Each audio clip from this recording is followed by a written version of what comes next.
What has been your absolute best and worst performance experience? You can start with either one. Yeah. Oh no, I'll start with a bad one. That's so much easier. Okay. Well, they stick in your brain. Funny that you mentioned the David Blaine trick with the card appearing in the orange or whatever it was. I used to do a very similar trick where I would do on the street cups and balls, or just one cup and a ball, and at the end a lemon would appear, and then inside that lemon would be the card or the bill that someone had given like way earlier in the show. And one time, and I'd got my street show to quite a good place where I really could build up this moment, because for me it was like I could give out that lemon to be examined and they could forensically examine it. It's a normal lemon. There's no cuts, nothing, no modifications. So I really would build this up, and then I would do my hat speech, like saying at the end I'm going to hold up my hat, blah, blah, blah. So it was really contingent on this being a good moment. And one time I was doing the show and I just built this up, opened it up, and there was just nothing inside.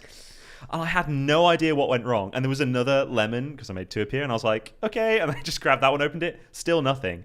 And there was just no card in the lemon. And it was the most awkward ending for what was a really good show up until that moment. And I just awkwardly was like, well, I was like, you know when magicians pretend that they've messed up a trick so something great happens? This isn't one of those times. So that's the end. Thanks for watching. I'm going to hold up my hat anyway. And someone came up to me and tipped me and went, that was awful, and then just left. That's probably one of my worst screw-ups. The other one that springs to mind was when I was doing a stage competition. I was doing magic competitions as a teenager because I was that cool. That's so cool. I did this trick where you give someone a sketch pad, you have a sketch pad, you stand back to back with them, and you just have them draw anything they like. Once again, finale of the show. I don't know why I always have my finale screw up, but we just drew totally different things. They're supposed to match, and that's really impressive. And it was just very, very different. And I had no plan B, no out. A good magician will always have some kind of backup plan they can spin into. I did not. Am I allowed to ask, how would the back-to-back drawing work?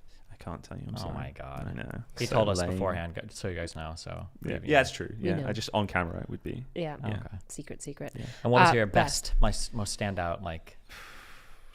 I had these are all things that don't make me look good. They don't they don't give me a lot of credit. I'm trying to think of something where I'll look really cool. But one thing that happened once was just Wait, what do you mean by that? They don't give me a lot of credit. Well, I have a good story for this, but it's not like me doing a trick really well. It's just me getting really lucky during the trick. So that's how? probably Yeah. better. So I would do this trick where I have a deck of cards. It's like a classic plot, and you've turned one card the wrong way around, or you put a card on the table, and you essentially have someone name any card, and that's the card that you turn over. And I was gigging, and I worked on this a lot to sort of find the most dramatic way of doing this trick.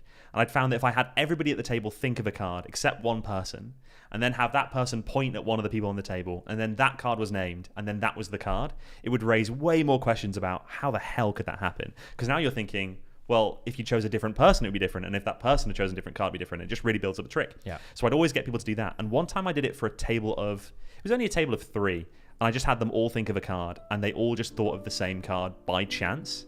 And it was and it just made the whole thing look insanely more badass than it was. So That's cool. that was the end. That's when I left. Mic drop moment.